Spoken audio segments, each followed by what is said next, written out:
কবরে পড়ে আছি। আশ্চর্য ব্যাপার, আমার জন্য যে পৃথিবীর জন্য আমি এত ব্যস্ত ছিলাম, সেই পৃথিবী আমার জন্য একটা মিনিট পর্যন্ত অপেক্ষা করলো না। পাশে থাকা হাত ঘড়িটা, এই হাত ঘড়িটা হাতে নেন, নিয়ে এবার আপনি দেখেন আর বলেন, আমি এখন মৃত্যু। আমি তো আমার টাকা দিয়ে ঘড়ি কিনেছিলাম, কিন্তু আমি মরে যাওয়ার পরেও একটা মিনিটের জন্য আমার টাকায় কেনা ঘড়িটা আমার জন্য এক মিনিট সব পালন করতে পারলো না। আমার নিজের টাকায় কেনা ঘড়িটা সে ছেড়ে যেতে পারলো না একটা মিনিটের জন্য। তার মালিক দুনিয়া থেকে চলে গেছে, সে থাকতে পারলো না। এখন আমার প্রশ্ন, আপনি নিজেকে প্রশ্ন করুন, যে ঘড়ি আপনার টাকায় কেনা, আপনার জন্য একটা মিনিট থেমে থাকে না। যে মানুষগুলোর সাথে আপনার বিচরণ, যে মানুষগুলোর পৃথিবীটা আপনি চলে যাওয়ার পর একটা মিনিট থামতে পারলো না, সেই পৃথিবীর কাছে আপনার দাম কত? কত দাম আপনার? এই পৃথিবীর জন্য আপনি আজান হলে মসজিদে যেতে পারছেন না। এই পৃথিবীর জন্য আপনি আল্লাহর বিধান মানতে পারছেন না। এই পৃথিবীর জন্য আপনি পর্দা করতে পারছেন না।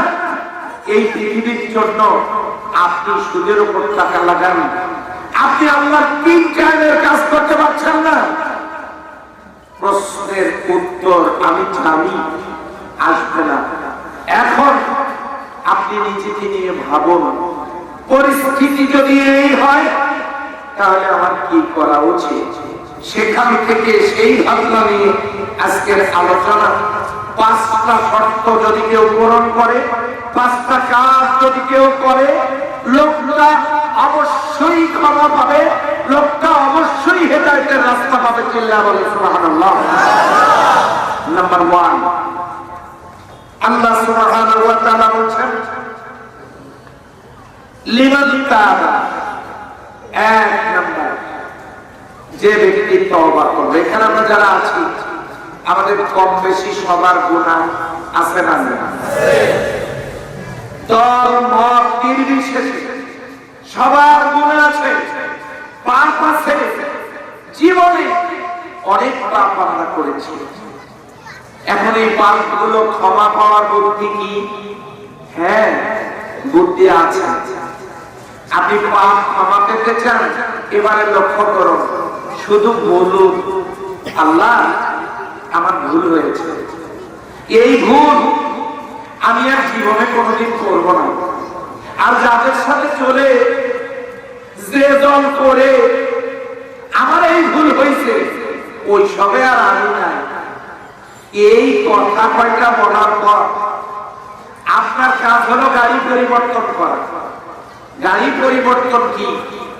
আপনি সতীহাটে দাঁড়ালেন, যাবেন নওগাঁয়, আর আপনি গাড়িতে উঠেছেন রাজশাহী। গাড়ি মান্দা ফেরিঘাট পার হয়ে, দেলুয়াবাড়ি পার হয়ে, কুসুম্বা দেলুয়াবাড়ি পার হয়ে, সাবাইহাট পার হয়ে যখন ওই কামারখোলায় গাড়ি, তখন আপনি বলতেছেন, আল্লাহ আমাকে সহি সালামতে তুমি মান্দায় নওগাঁয় পৌঁছায় দাও। গাড়ি যাচ্ছে দক্ষিণে, আপনি দোয়া করতেছেন উত্তরে। এই দোয়া কবুল হওয়ার কোন সম্ভাবনা আছে কি? একটু ধীরে বলেন, আছে কি? নাই।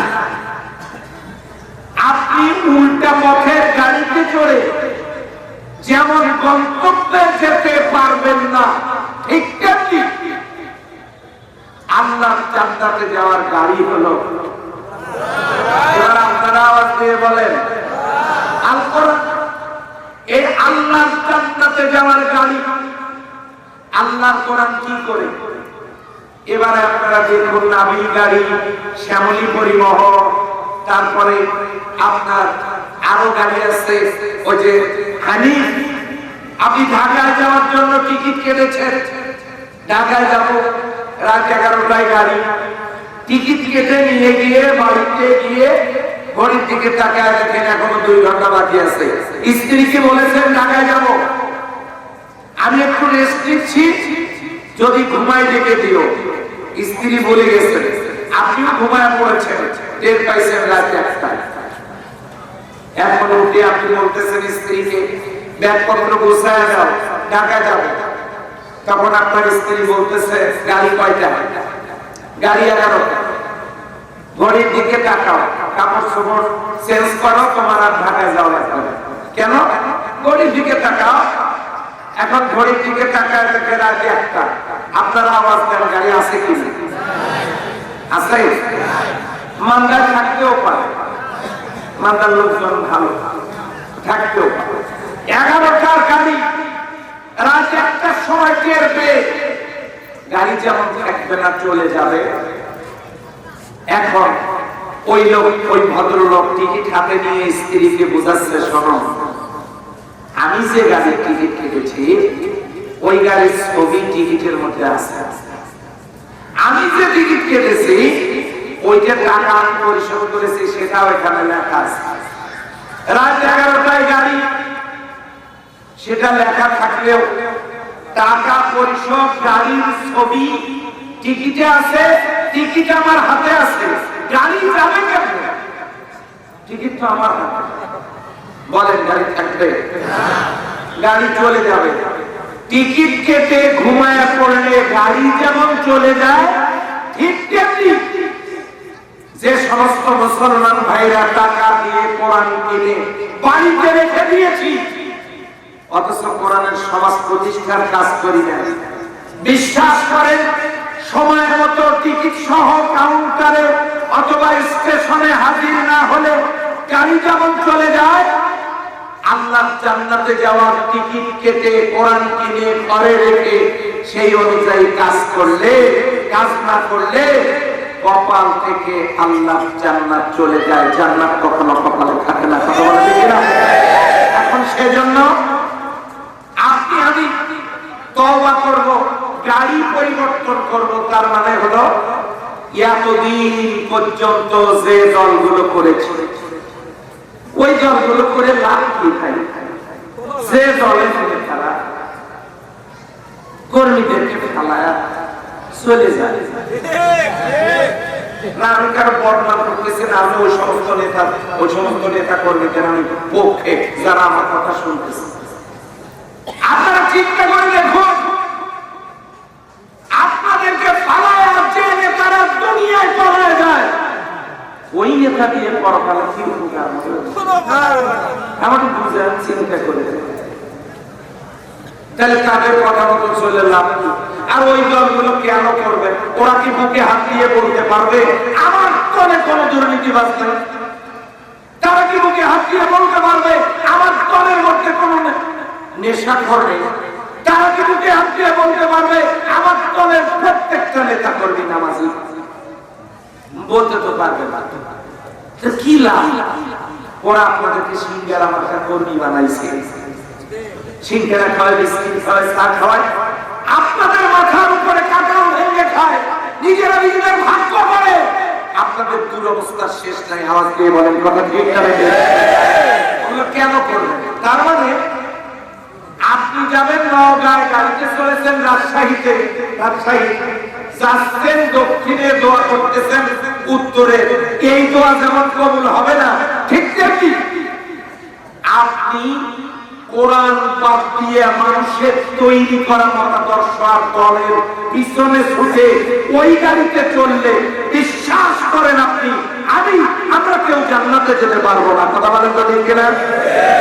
এখন আমি গাড়ি পরিবর্তন করলাম, আমি আল্লাহকে বললাম, আল্লাহ আমার ভুল হয়ে গেছে, যা আমি অতীতে করেছি মাফ করে দাও, এই ভুল জীবনে আর আমি করবো না। আর যাদের সাথে চলি আমার এই ভুল হয়েছে, ওদের সাথে আর আমি নাই। এই কথা বলার পরে এবারে কোরআনের দিকে তাকান, ক্ষমা কিরকম করে ঘোষণা করতেছেন আল্লাহ। ইয়া ইবাদিয়াল্লাযীনা আসরাফু আলা আনফুসিহিম লা তাকনাতু মির রাহমাতিল্লাহ ইন্নাল্লাহা ইয়াগফিরুয-যুনুবা জামিআ ইন্নাহু হুয়াল গফুরুর রহিম। হে আমার আদরের বান্দারা, পাপে পাপে যারা নিজের জীবনকে ক্ষতবিক্ষত করেছো, লা তাকনাতু মিন রাহমাতিল্লাহ, আমার রহমত থেকে নিরাশ হয়ো না। ইন্নাল্লাহা ইয়াগফিরুয-যুনুবা জামিআ, আমি তোমার জিন্দেগীর সমস্ত গুনাহ মাফ করে দেব। এটা কোন সুবহানাল্লাহর আওয়াজ হইলো? জিন্দেগীর গুনাহ মাফ করে দেব। শুধু জিন্দেগীর গুনাহ মাফ করবই না, আরো কি করব? ইউবাদদিলুল্লাহু সাইয়্যাতিহিম হাসানাতিন, আমি তোমার জিন্দেগীর গুনাহগুলোকে পরিবর্তন করে ওই গুনাহগুলোকে আমি সওয়াব বানাই দেব। সম্মানিত ভাইরা, এখন আপনি 10 বার পড়েন। কি পড়বেন? আস্তাগফিরুল্লাহাল্লাযী লা ইলাহা ইল্লা হুয়াল হাইয়ুল কাইয়্যুম ওয়া আতুবু ইলাইহি ওয়া লা হাওলা ওয়া লা কুওয়াতা ইল্লা বিল্লাহ। এটা আপনি 10 বার পড়েন। পড়ার পর সাগরের ভাসমান ফেনা সাদৃশ্য গুনাহ যদি আপনার থাকে, আল্লাহ তাকে মাফ করে দিবেন। এক নম্বর তওবা, সেই তওবাটা কি আমরা করতে রাজি আছি? আছি? তাহলে আমার সাথে পড়েন, আল্লাহুম্মা আনতা রাব্বি লা ইলাহা ইল্লা আনতা খালাকতানি আনা আবদুকা ওয়া আনা আলা আহদিকা ওয়া ওয়া'দিকা মাসতাতা'তু আউযু বিকা মিন শাররি মা সানা'তু আবুউ লাকা বিনি'মাতিকা আলাইয়া ওয়া আবুউ বিযামবি ফাগফিরলি ফাইন্নাহু লা ইয়াগফিরুয-যুনুবা সাইয়্যিদুল ইস্তিগফার। না না, সাইয়্যিদুল ইস্তিগফার এটা জিন্দেগিতে অনেকেই পড়েনি। এটা যদি কেউ একবার না থেকে পড়ে, আসমান নিচে থাকা জায়গাও যদি তার গুনাহ দিয়ে ভর্তি হয়ে যায়, আল্লাহ তাআলা মাফ করে দিবেন। কত বড় দোয়াটা আজকে আপনারা আমরা সবাই মিলে পড়েছি। কষ্ট হচ্ছে নাকি আপনার? 1 নম্বরে তওবা। আওয়াজ দিয়ে বলেন, 1 নম্বর কি? আমরা কি সেই তওবা করতে রাজি আছি ইনশাআল্লাহ? আমরা কি গাড়ি পরিবর্তন করতে রাজি আছি? এটা কোন গাড়ি?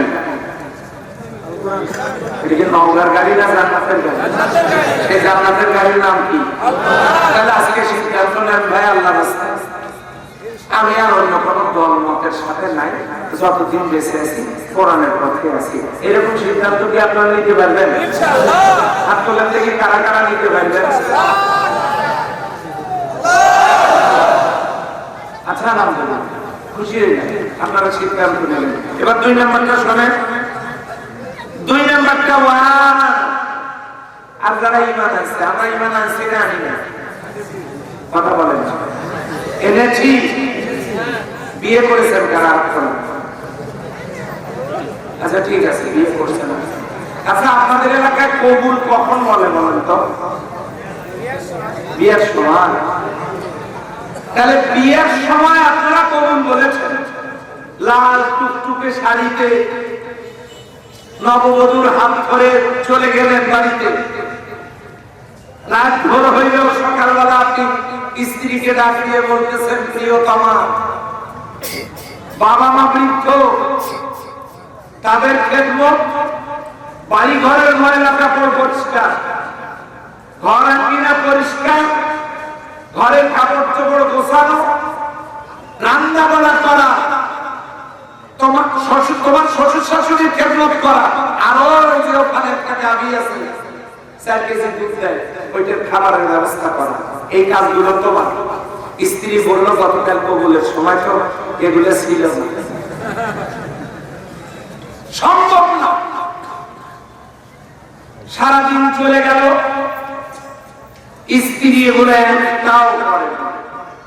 বিকেলবেলা স্ত্রী আবার খরচের তালিকা দিয়েছে, আদা রসুন মরিচ পেঁয়াজ তেল সাবান মশলা কাঁচা ভাজা হলুদ, আসার সময় আমার লিপস্টিক, এগুলো আনবা। স্বামী অনিষ্টের খরচ থেকে বলতেছে, গতকালকে আমি যখন তোমাকে কবুল করি সেখানে এই জাতীয় খরচের কথা ছিল না। বিধায় এগুলো আমি আনতে পারবো না। স্ত্রী বললো আমি ওটা পারবো না, স্বামী বললো আমি এটা পারবো না। সংসারটাকে কার কথা কি বলে দেখবে? প্রথমে হবে মা, মা 2 নম্বরে হবে বিচার, আর 3 নম্বরে হবে তালাক। বিয়ের কবুল, ওই কবুল কাবিল তু কবুল, এই কবুলের ভিতরে সব ঢুকে গেছে। স্ত্রী তার দায়িত্ব পালন করবে, স্বামী তার দায়িত্ব পালন করবে, উভয়ে মিলেমিশে সংসার করবে এক কবুলের মধ্যে সব। ও আমান, আপনারা যারা ঈমান এনেছেন বলে দাবি করলেন যে আমরা ঈমান এনেছি, আপনারাই পড়েছেন আমানতু বিল্লাহি কামা হুয়া বিআসমাইহি ওয়া সিফাতিহি ওয়া কাবিলতু জামিআ আহকামিহি ওয়া আহকামিহি। আপনারাই বলেছেন কাবিলতু জামিআ, কবুল করলাম সব।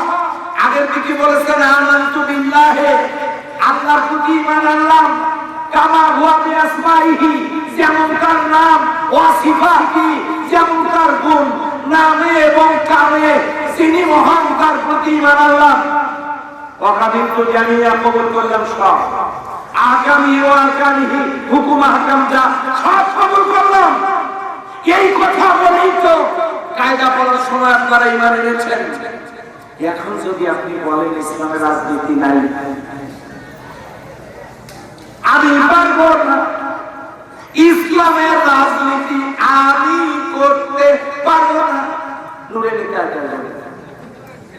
আপনি যদি এখন বলেন তাফসীর করবেন, করেন, রাজনীতির কথা বলেন কেন? রাজনীতির নামে তো একটা সূরা আল্লাহ নাযিল করেছেন, সূরা মুলক। আপনি পড়েন না তাই পান না। অনেকেই বলেন ঈমানের সাথে এটা কিসের সম্পর্ক? ওয়াকাবিলতু জামিআ, কবুল করলাম সব। এই কবুলের ভিতরে নামাজ আছে, রোজা আছে, হজ আছে, যাকাত আছে, রাজনীতি, অর্থনীতি, সমাজনীতি, পরিবার নীতি, শিক্ষানীতি, সংস্কৃতি, ব্যবসা বাণিজ্য, চাকরি, অফিস আদালত, কৃষিকাজ সব আছে কাবিলতু জামিআর ভিতরে। আওয়াজ দিয়ে বলেন তো কথা ঠিক না রে? এখন যদি আপনি বলেন আমি ওইটা করতে পারবো না, তাহলে হয়েছে প্রথমে হবে মা, তারপরে হবে বিচার, তারপরে হবে তালাক। কবরে যাওয়ার সাথে সাথেই শুরু হবে মা, তারপরে হাসরের ময়দানে হবে বিচার, অথবা আল্লাহ তাআলা সম্পর্ক সেট করে জাহান্নামে পাঠিয়ে দিবেন। কথা বলেন ঠিক না? তাহলে তালাক। এখন হয়তো প্রশ্ন করবেন, এখন হয়তো প্রশ্ন করবেন যে কবরে বিচার হবে, তার মানে কি? তার মানে মান রব্বুকা, তোমার রবকে। এখানে নামাজের প্রশ্ন নাই, রোজার প্রশ্ন নাই, হজের প্রশ্ন নাই, যাকাতের প্রশ্ন নাই, পোশাকের প্রশ্ন নাই, জিকিরের প্রশ্ন নাই। প্রথম প্রশ্ন মান রব্বুকা। রব শব্দের অর্থ হলো সার্বভৌম, আইনদাতা। প্রথম প্রশ্ন মান রব্বুকা, তুমি আইন মেনেছো কার? সার্বভৌমত্ব মেনেছো কার? এটা একটা রাজনৈতিক প্রশ্ন। খুব ভালো করে বলছেন কোন হুজুর, কিন্তু এখনো মুখ খুলে এই 5 তারিখের পর থেকে এখনো এই কথা আমাদেরকে বলে না।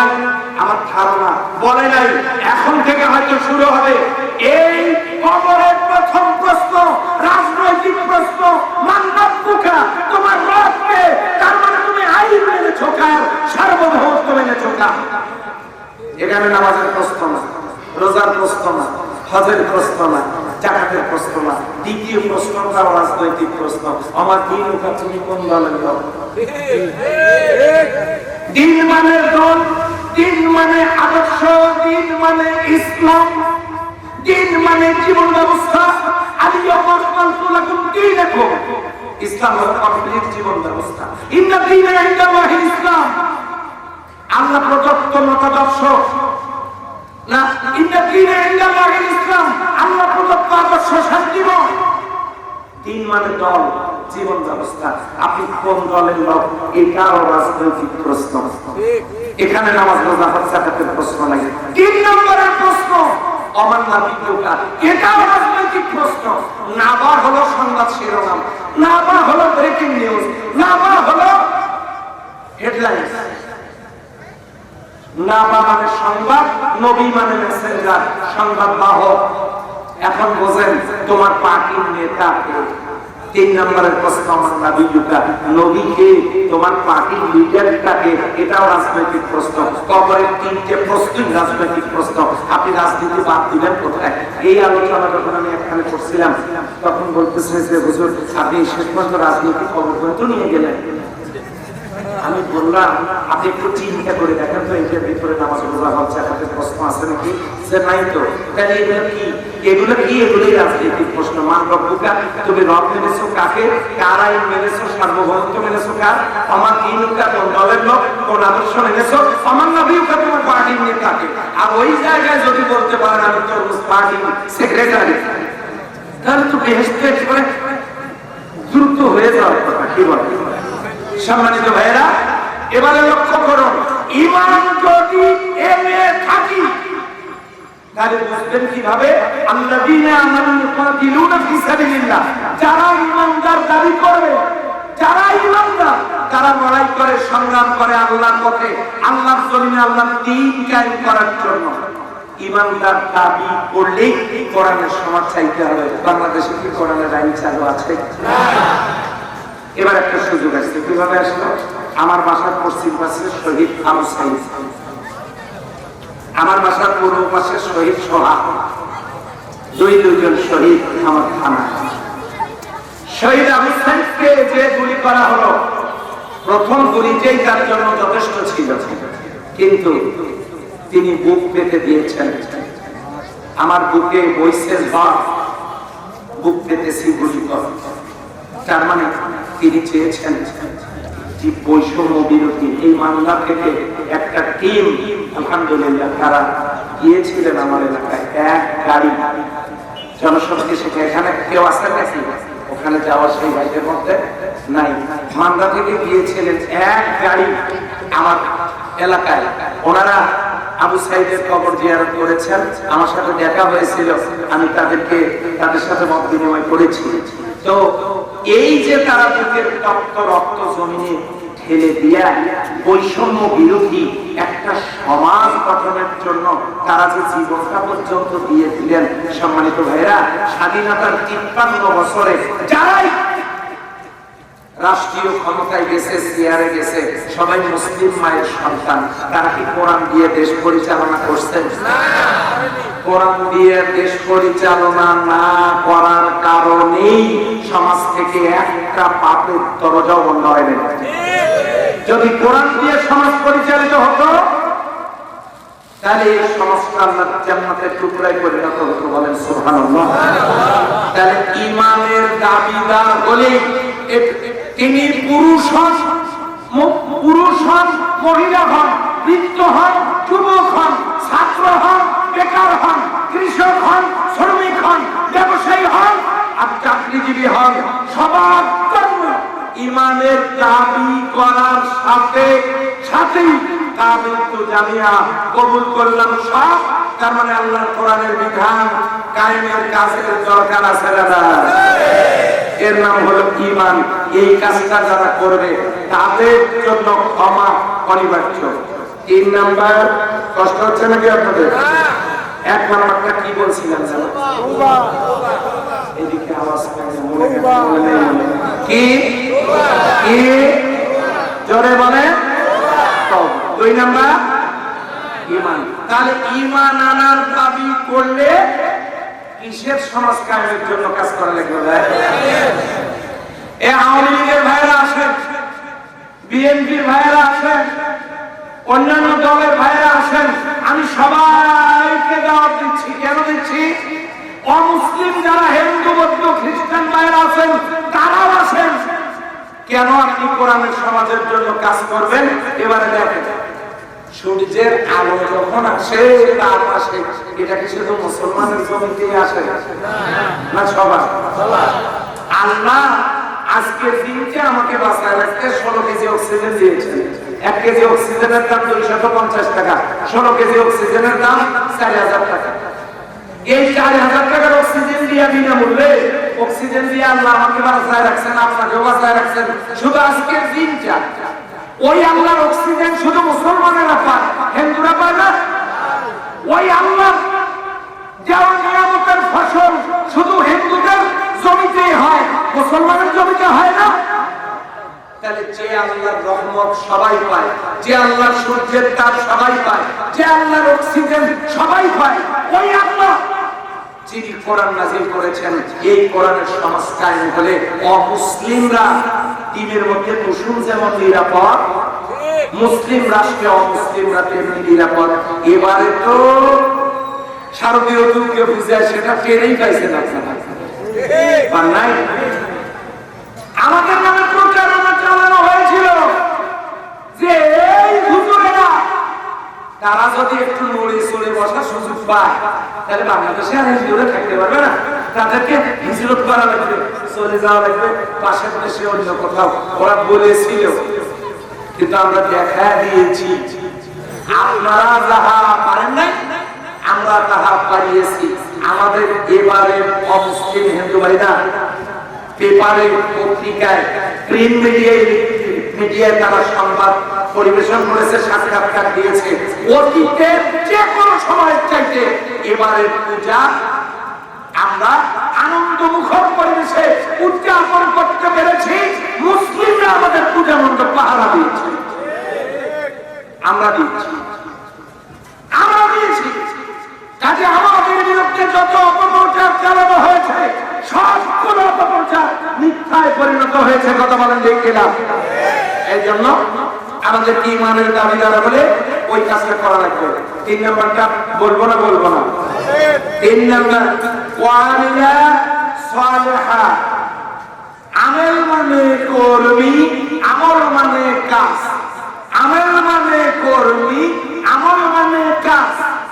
কর্মীরা যে কাজ করবে সেটা নারী কর্মী হতে পারে, পুরুষ কর্মী হতে পারে।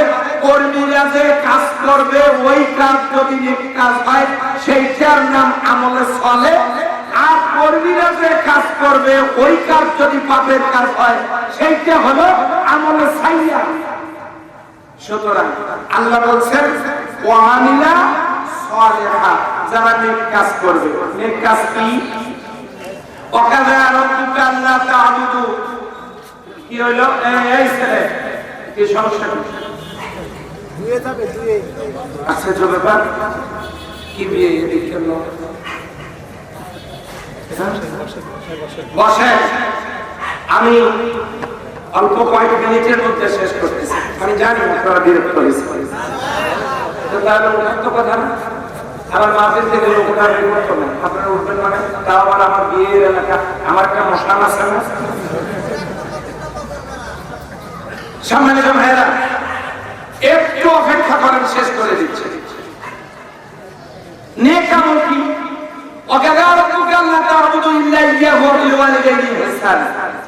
আল্লাহর পক্ষ থেকে ফরমান জারি হচ্ছে, তোমরা আল্লাহর ইবাদতের পরে পিতামাতার খেদমত করো। কেন? তোমার জান্নাতুকা ওয়া নারুকা, তারা তোমাদের জন্য জান্নাত, তারা তোমাদের জন্য জাহান্নাম। আল জান্নাতুকা তা'জুলু উম্মাহা, তোমার মায়ের পানি নিচে তোমার জন্য জান্নাত। অকুল্লাহুম কাওলান কারীমা, তাদের সাথে সম্মানজনক কথা বলো, এমন আচরণ করো না তাদের ব্যাপারে শব্দটা মুখ দিয়ে বের করো না তোমার পিতামাতার খেদমত করতে গিয়ে। কাজে ঈমান নিয়ে যদি কবরে যেতে চান, মৌতের 8টা কারণে ভালো মৌত হয়। সুবহানাল্লাহ বলেন। কয়টা? ঈমানদারের ঈমানের হালতে মৃত্যু বরণ করার লক্ষণ হলো 8টা। ওই 8টা আমি আজকে বলবো না, আবার আসতেছি, দেখা যাক কখন।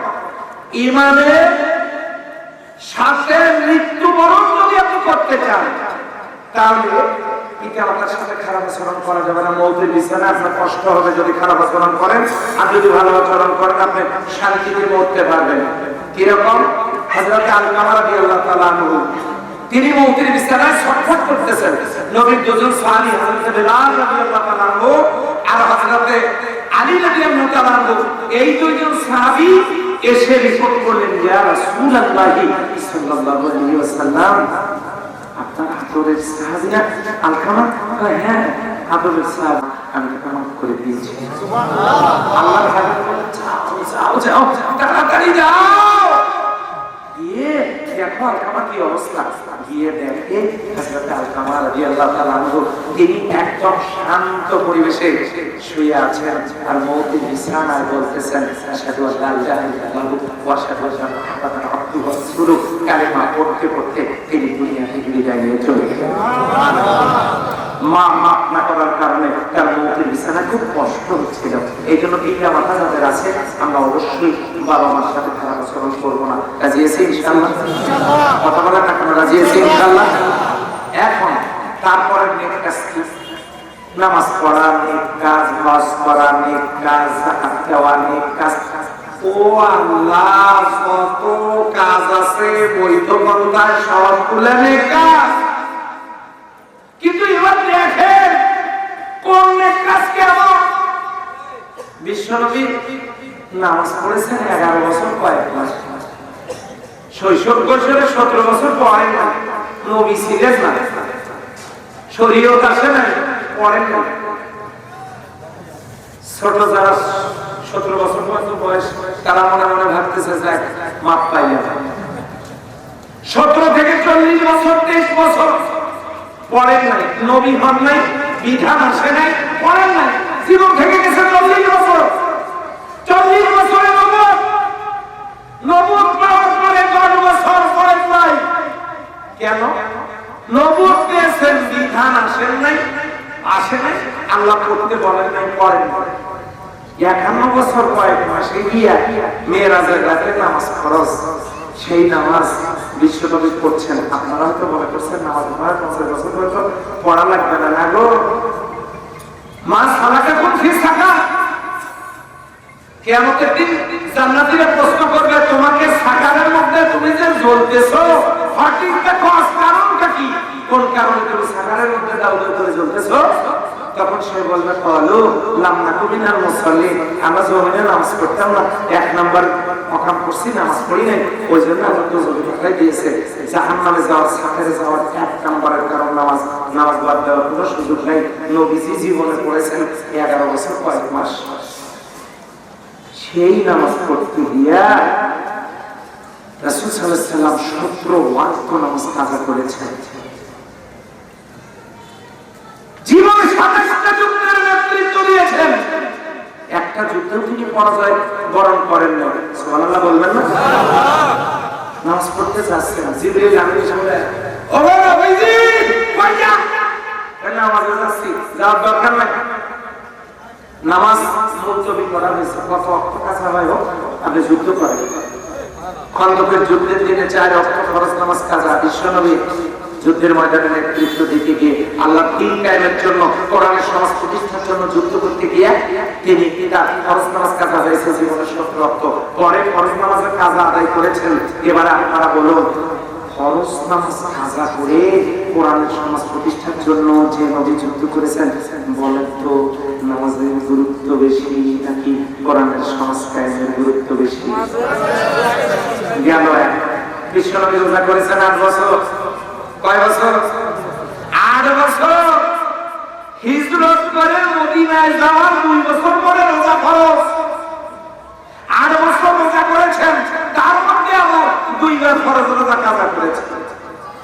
বদরের যুদ্ধের দিনে 17 রমজানে 1 বেলা পানি নিয়ে বলতেছে, টাকা সাহাবীরা দিনের বেলা পান করলেন পানিগুলো, রোজা ছেড়ে দিলেন। সাহাবীদেরকে বলেন, তোমরা রোজা ছেড়ে দাও, আজকে বীরের উপজেলা যুদ্ধ করবে রোজা ছেড়ে দিয়া, তারাই আল্লাহর কাছে প্রিয় বান্দা পরিণত হয়ে যাবে।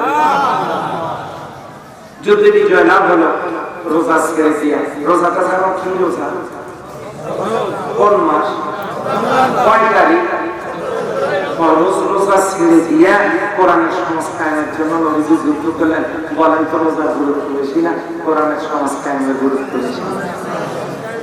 এবারে বিশ্বনবী টুপি খুললেন, পাঞ্জাবি, রুমাল, জুব্বা, পাগড়ি, সেলাই করা জামা খুলে কাপড়ের কাপড় পরলেন, নিজেও বললেন, 10,000 সাহাবী তো পড়ায়া মিছিল শুরু। স্লোগান দিচ্ছেন বিশ্বনবী, স্লোগানে লিখ দিচ্ছেন, লাব্বাইক আল্লাহুম্মা লাব্বাইক, লাব্বাইক লা শারীকা লাক লাব্বাইক, ইন্নাল হামদা ওয়ান নি'মাতা লাকা ওয়াল মুলক লা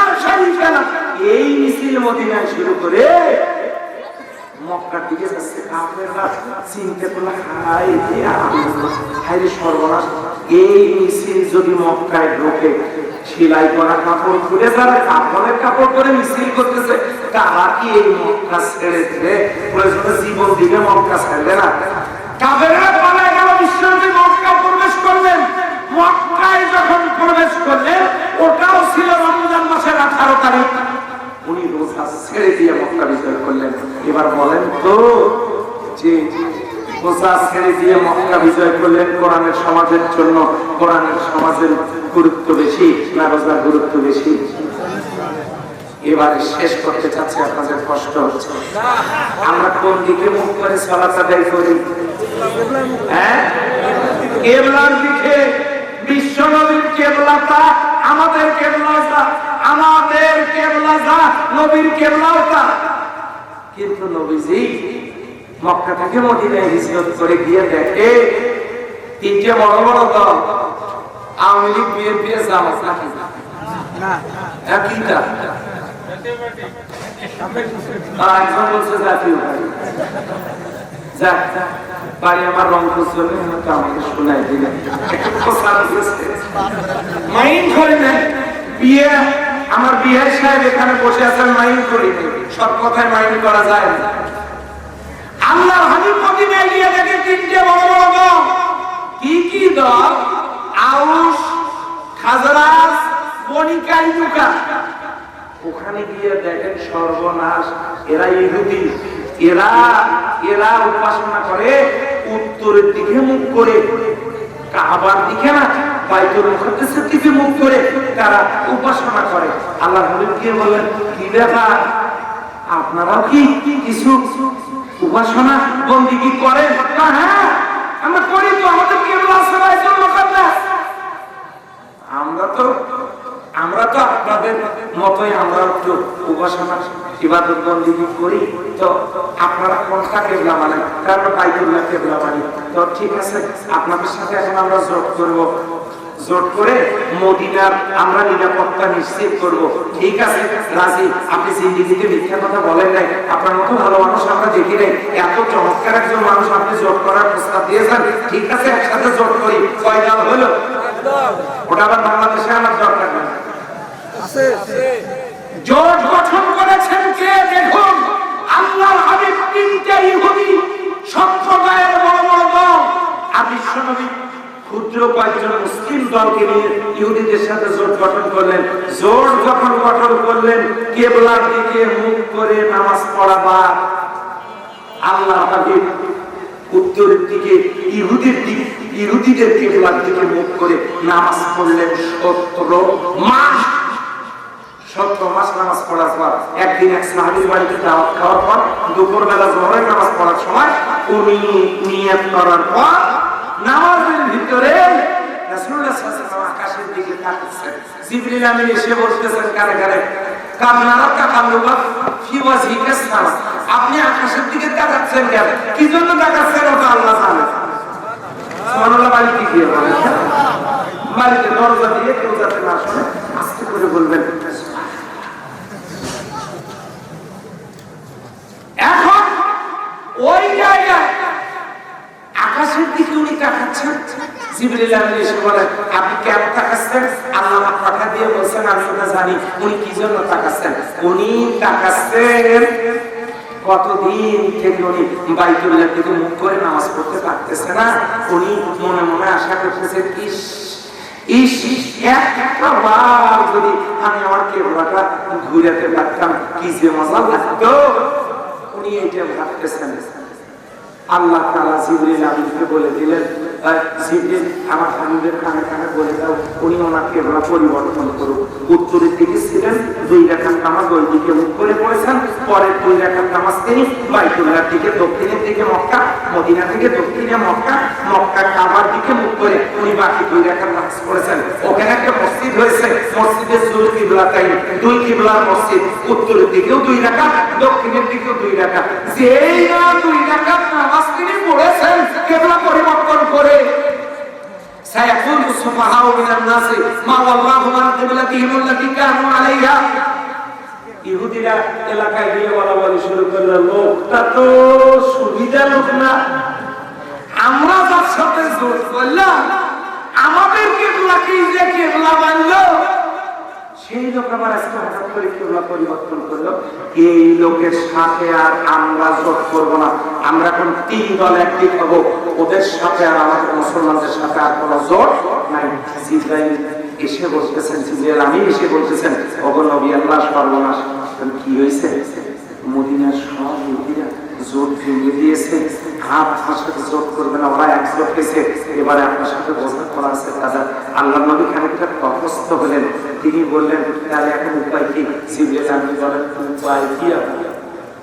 আপনার এই 17 মাসে আপনার নেতা কর্মীরা বাড়িতে বাড়িতে যেভাবে ইসলামের দাওয়াত পৌঁছায় দিয়েছে, আপনার ইসলামী আন্দোলনের একামতে দিনের আন্দোলনের যত শক্তিশালী হয়েছে, মদিনার 14 গোষ্ঠী এক ঐক্যবদ্ধ হলেও আপনার আর কোনো ক্ষতি করতে পারবেন না।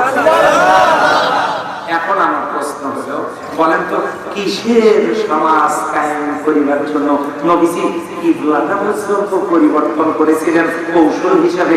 বলেন তো সেটা কিসের সমাজ? আরো ব্যাখ্যা করার দরকার আছে। এই কোরআনের সমাজ কি বাংলাদেশে চালু আছে? কোরআনের সমাজ বাংলাদেশে চালু হোক, এটা আমরা কি চাই? কারা কারা চাই? দুহাত বলে আমার আল্লাহকে আওয়াজ দিয়ে জানায় দেন, কারা কারা চায়?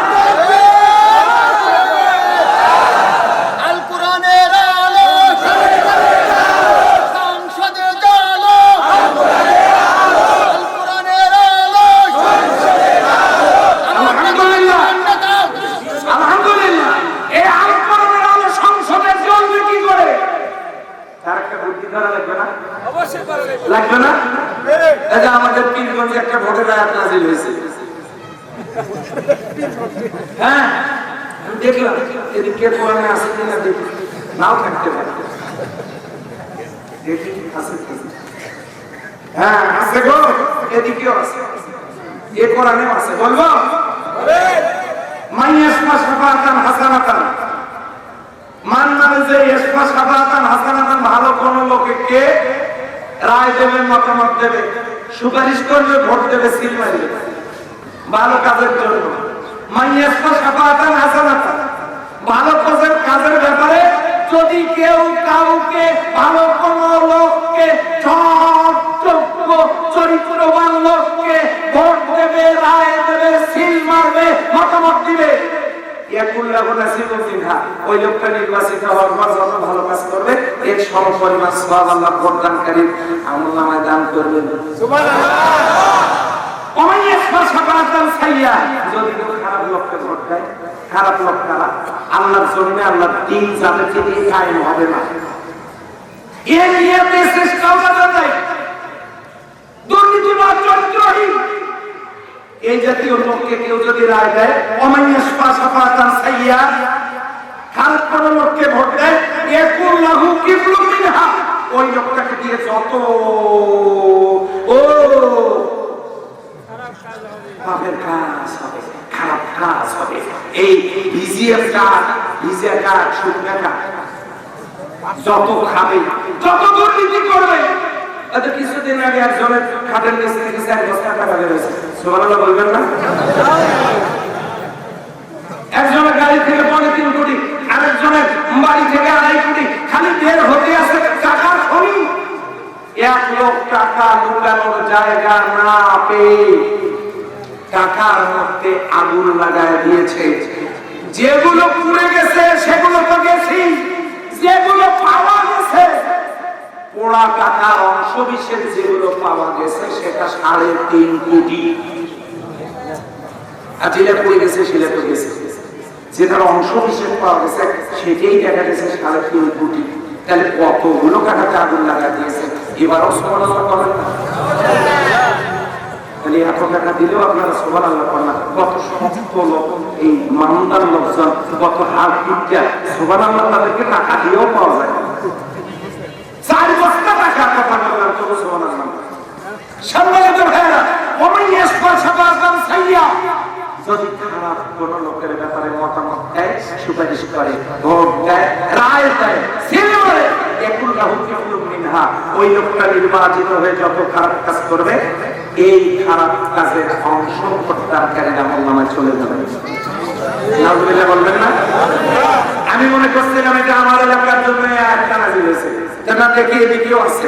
সম্মানিত ভাইরা, এই জন্য আমি বলছি যে ওয়াহাবিরা সালেহা যত নেক আমল আছে সব চাইতে বলবো না, তবে অন্যতম গুরুত্বপূর্ণ কাজ হলো কোরআনের সমাজ কায়েম করা, যেটা করতে গিয়ে নবীজি কি কি ছেড়ে দিয়েছেন তারপরেও করেছেন। কোরআনের রাজ কায়েম করে জমিনটাকে জান্নাতের টুকরায় পরিণত করেছিলেন খায়রুল কুরুনি কারনি। এটা আমাদেরকে বুঝতে হবে। এটা গেল 3 নাম্বার। 4 নাম্বার না হয়ে তো গেল, 5টা একটু হয়ে গেল। লিমান তাবা ওয়া আমানা ওয়া আমিলা সালিহান। এরপরে আল্লাহ রাব্বুল আলামিন বলছেন সুম্মা তাবা, এরা হলো হেদায়েতরা, উলাইকা হুমুল মুহতাদুন। আওয়াজ দিয়ে বলেন আল্লাহু আকবার। এই লোক এই কাজ কয়টা যারা করবে, 1 নম্বরে তওবা করবে, 2 নম্বরে ঈমানের দাবি করলে যারা আল্লাহর জন্য কোরআনের সমাজ প্রতিষ্ঠার জন্য কাজ করবে, 3 নম্বরে আমলে সলে করবে, নেক কাজ করবে। নেক কাজের মধ্যে ওই কাজটার গুরুত্ব বেশি, কোরআনের সমাজের গুরুত্ব বেশি, অন্যান্য নেক কাজগুলোও নেক কাজ। আর আরেকটা হলো যারা নাকি কি করবে, যাদের ব্যাপারে আল্লাহ সুবহানাহু ওয়া তাআলা কত চমৎকার করে জানাই দিলেন। দেখেন শেষেরটা হলো অমানি সুম্মা, এখানে আসছে সুম্মা হাদাদা, এখানে বলা হচ্ছে তারাই হলো সত্যাশ্রয়ী, তার মানে সত্য সঠিক পথে তারা অবিচল আছে, থাকবে। এদের জন্য ক্ষমা, এই ক্ষমার ব্যাপারে আল্লাহ সুবহানাহু ওয়া তাআলা বলেন তারা বড় মানে ক্ষমাশীল বান্দায় পরিণত হতে পারবে। আমরা আল্লাহর কাছে সেই ক্ষমা পেতে চাই কি চাই না? সবাই চাই। তাহলে আমরা কি এই সিদ্ধান্ত নিতে পারি একজন মেম্বার বানাবো সৎ, চেয়ারম্যান বানাবো সৎ, মেয়র বানাবো সৎ, উপজেলা চেয়ারম্যান বানাবো সৎ, এমপি বানাবো সৎ? এই সিদ্ধান্তকে আমরা নিতে পারি? আমরা নিয়ে শুধু হবে না, আওয়ামী লীগের ভাইদেরকেও নিতে হবে, বিএনপির ভাইদেরকেও নিতে হবে, অমুসলিমদেরকেও নিতে হবে, নারীদেরকেও নিতে হবে, পুরুষদেরকেও নিতে হবে। আমি কোন দলের বিরুদ্ধে বললাম না, তবে বাড়াবাড়ি করবে, বাড়াবাড়ি যদি করে, আবার বলছি যদি বাড়াবাড়ি করে, ও ভাই আমাদেরকে কিছু করা লাগবে না, করার জন্য ঘরে একজন আছেন না? আছেন না? ওই বাদশা আমরা যখন কাবা ভাঙতে আসলো না, যুব বিভাগের ছেলেরা কই, যুবকেরা দৌড় দিয়ে গিয়ে আব্দুল মুত্তালিবকে কাবার সভাপতি মুতাওয়াল্লিদকে গিয়ে বলছে বাদশা আমরা হস্তি বাহিনী নিয়ে কাবা ভাঙতে আসলো, আর আপনি তুমবাকে পানি পান করাচ্ছেন, এগুলো দেখভাল করবেন না?